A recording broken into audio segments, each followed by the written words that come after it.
somebody knew me, he's an asshole. But there was a picture of a Native American guy with 2 hatchets, and he was in this really badass pose. And I think it evoked, at least for me, and maybe for some of you, it's the double blades, man. That's exciting. You're like, that is a hell of a coincidence, and it's cool, and it's American, and like I said, scour the internet for some rumors. I have some pretty strong feelings about Assassin's Creed 3. I think it's going to be really cool, and what I'm really excited about, actually, have you guys played with the Vita? Yeah. Okay. I dig that toy, and I mean that with all respect that goes with toy. I'm a big toy collector, and it's the shit. It's a really cool gadget. If you're into that sort of thing, it's a great screen, and there's going to be a bundle of Assassin's Creed 3. I know all of you are speculating, how do you know all this shit? Assassin's Creed 3 is going to have a PS Vita game that, I forgot the name of it. Liberation. And it's got a female assassin. And the female assassin is black. I mean, how much cool shit can you throw into one release? I mean, there's so many cool possibilities. And it's not just like being multi-culti and PC. I get excited about, again, the possibilities of not just, I'm not making fun of the game. And I get a lot excited. You're just used to the guy that goes through the crowd, you know what I mean? And that, can scale walls. The idea of putting it in a different historic context yet again and being able to interact with, Ben Franklin has to be in there somewhere. He's a real Leo type of guy. Okay? Yeah. Fuck, I'm just stupid today. All right, next question.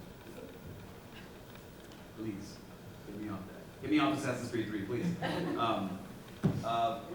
Carlos. Yes, right there. Real quick.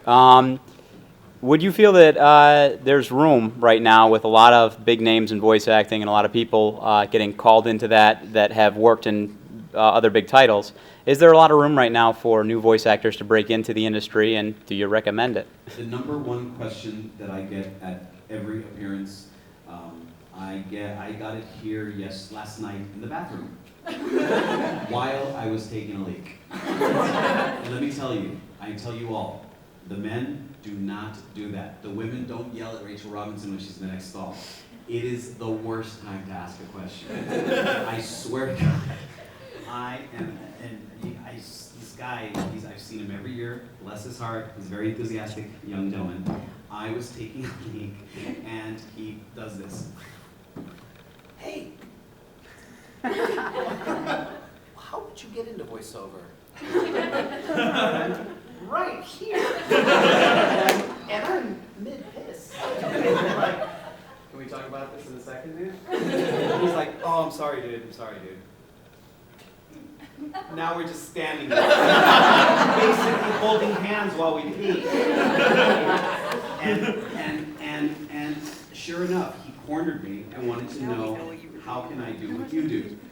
That's how I found out a lot of stuff. That's how I became a professional DJ in nightclubs in San Francisco and ended up DJing in different parts of the country and Hawaii. I went to the people that were doing it and said, how do you do what you do? What I found out is that they gave me the answer that I give all of you, and it's not popular, and I've said it every panel. You've seen me say this, I'm sure, at other panels. There's no shortcut, there's no trick. Though my journey is very similar to John St. John's, Rachel Robinson, other people that have been here and aren't here. I went to school, man. I went to grad school. I DJed while I was studying acting. I wanted to make sure that I have some sort of job security and skills to be competitive in the market. By the time I was in Star Trek The Next Generation, flying the Enterprise, I was auditioning for video games for PlayStation 2. I made sure that I had something to be competitive with other actors. And you can hear a pin drop in the room, this is awesome. But the reality is, voiceover is an awesome job. It's awesome, but it is hard work. It's not easy. You have to know how to pick apart a script. What it is not, that's another easy way to describe it. What it is not is mimicry. A lot of people are like, I can do a really good Stan Lee impression, I should get into voiceover. It's like, no, you should get into the Stan Lee impression business. You know what I mean? Like, there's so much more to it. I really dig the fact that you guys enjoy that I can go, Marcus! And in the same breath go, how exciting, you know? And that takes some doing, you know? You like that? It's you. I'll just keep fucking doing it. I'll just say happy birthday to all of you. Happy birthday, Susan. But you know what someone had me say? This was kind of weird, but cool weird, like weird in a cool way. A guy came up to me, and we're not supposed to be taking pictures at autograph sessions or recordings, and I am an asshole about that stuff. I'm like, let's take pictures, free, let's record stuff, I don't care. Everybody in the show gets pissed at me, I'm like, I don't care. I love you guys, whatever you guys want, let's do it. You know, you wanna buy a poster? Awesome. But I'm like, let's do this, and this guy goes, oh man, if you're in this room, I thought it was cool, okay? But I am calling you weird. Said, can you look right into my phone and say, women provide little distraction? And then I'll say, I don't get it. And I go, okay. All right. And what's really creepy and weird and funny, creepy but funny, you know, it's gonna get amused to me, is that he was going like this.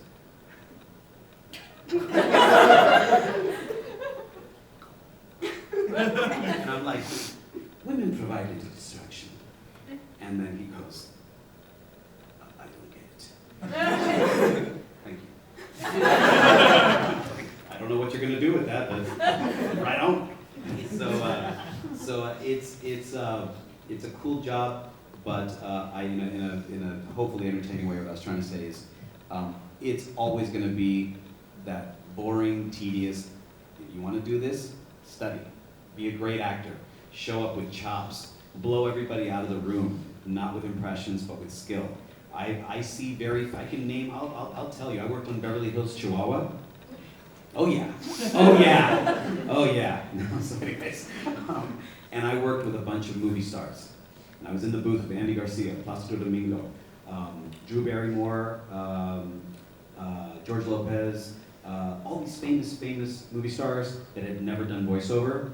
It was tedious, it was long, it was difficult. The director, Roger Gosnell, who directed the live-action Scooby-Doo movies, he was frustrated because they were used to memorizing lines and then doing their act. You know, George Lopez is used to being the greatest George Lopez he can be. So being a Chihuahua and knowing how to match flaps or, you know, emote the scene just on a page and not having someone to act across, he was having a tough time. Everybody has a tough time the first time around.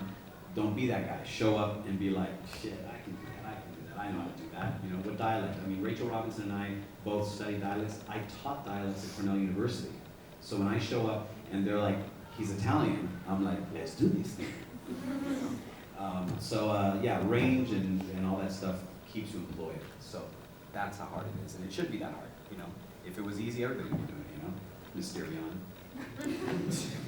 Questions? We still got a little bit of time here, so let's use it. Do you have any other announcements for us?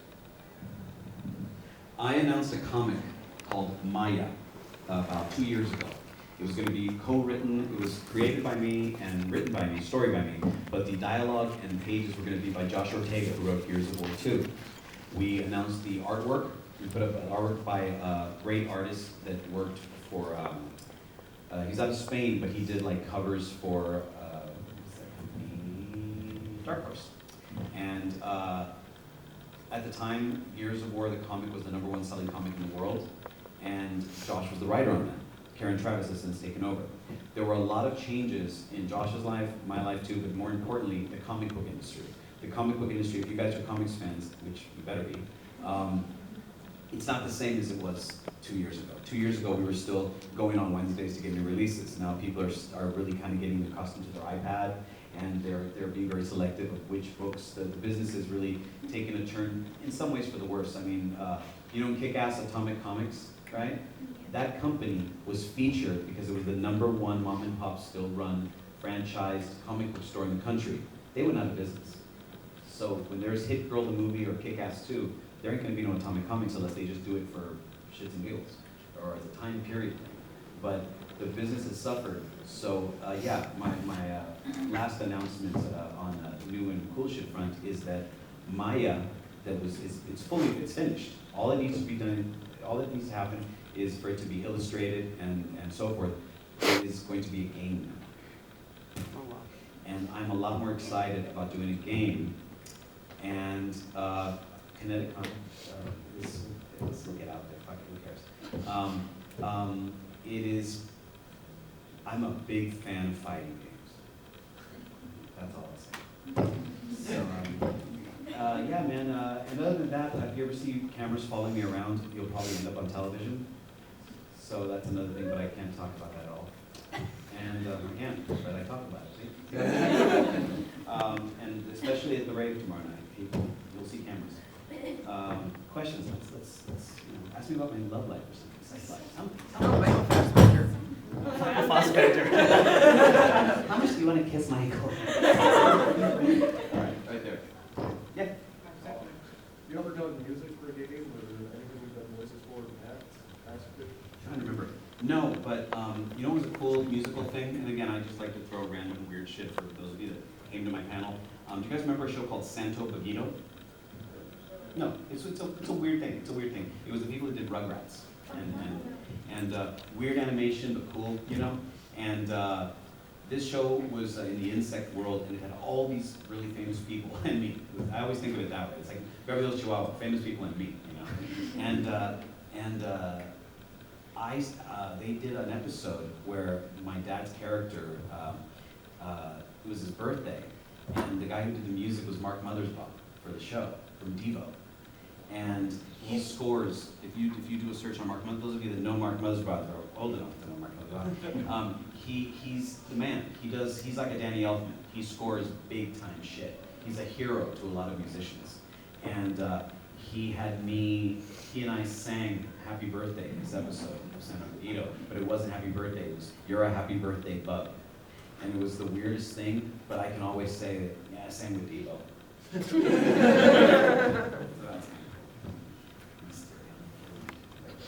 Anyone ever appreciate the amount of work that you put into voice acting or DJing or TV acting? You know, I come to ConnectiCon and I hashtag on Twitter, my peoples. You guys are the most passionate fans in this country. I'm not kidding. There's passion everywhere, excitement, but most people want to get the free shit. me included, you know. If I know that there's an exclusive, whatever, you know, James Bond, you know, shoehorn, I'm there. I mean, seriously, you know, martini glass holder, you know, shit like that, you know. And here at ConnectiCon from 4 years ago, what I noticed immediately is that you guys knew your shit, you were up on your cosplay, you were totally legit. If I threw something out, you guys would come back at me with 3 other things I'd never heard of. That gets me excited. I don't like being an expert on everything. Like, I know that that's Wario, or Wario, but I don't want anybody to, you know, to have nothing to contribute to me. So when I get this, you know, knocked over by so much anime and so much new cosplay, I mean, you know, I wanna hear about Fullmetal Alchemist. I wanna talk about, you know, the old school, you know, Genesis Evangelion.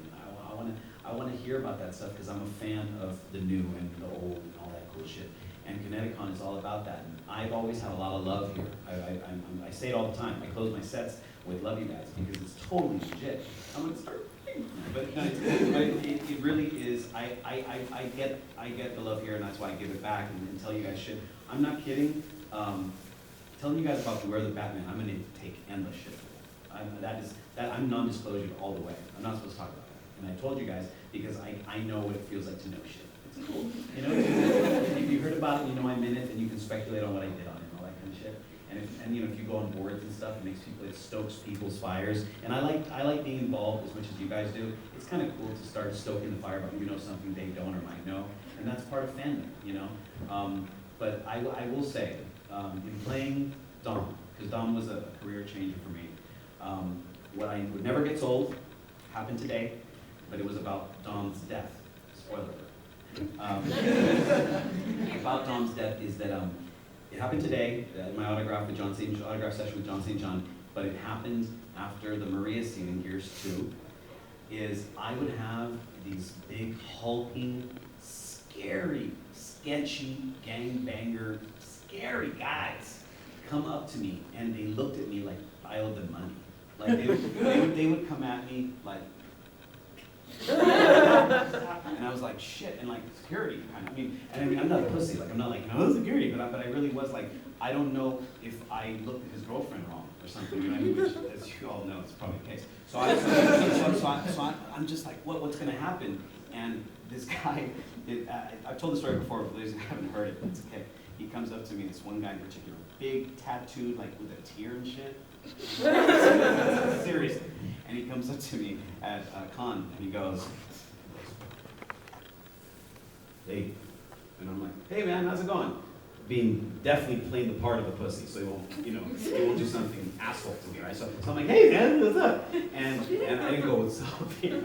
So, what the fuck? So I'm like looking up at him, sitting down. I'm like, hey, what's up, man? You're his fan? And he goes, you made me cry, bro.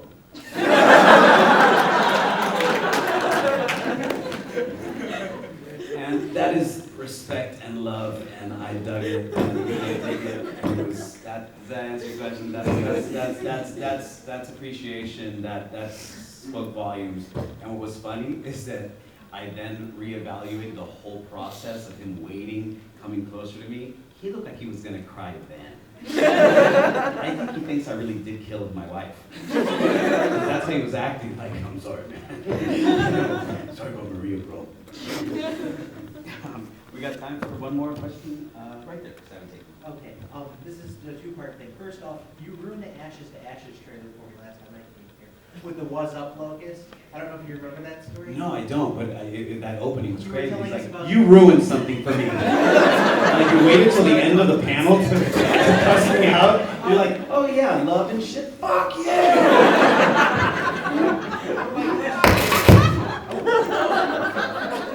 You didn't do that, right? My question is, have you ever figured out what a monkey dog is? Yeah. Yeah. Okay, because you didn't quite They're explain it. wretches.